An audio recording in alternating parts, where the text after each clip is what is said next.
যার মাথা ব্যথা হয়েছে এলাকার মধ্যে ডাক দিয়ে বলবে, ভাই আজকে আমার প্রচুর মাথা ব্যথা করতেছে, এলাকার মাহফিল মাদ্রাসার উদ্যোগে মাহফিলটা ভালো করে শুনতে পারবো না।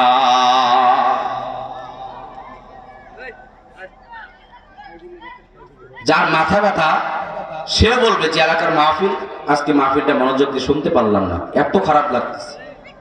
আজকে গিয়ে দেখেন যে হাসপাতালের বেডের মধ্যে কাতরাচ্ছে, আজকে বাড়িতে বেডের মধ্যে শুয়ে আছে, আজকে চাইলেও তারা আজকে শুনতে পারতেছে, আজকে হাসপাতাল থেকে শুনতেছে যে আজকে এই মাহফিল, কিন্তু চাইলেও তারা থাকতে পারতেছে না।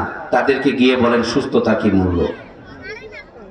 আপনার যখন জ্বর হয়, আপনি যখন জ্বর হওয়ার পরে খানা খাইতে পারেন না, তখন বোঝা যায় একটা মানুষ অসুস্থ হইলে সুস্থতার কি মূল্য, তখন একজন অসুস্থ মানুষ বুঝতে পারে।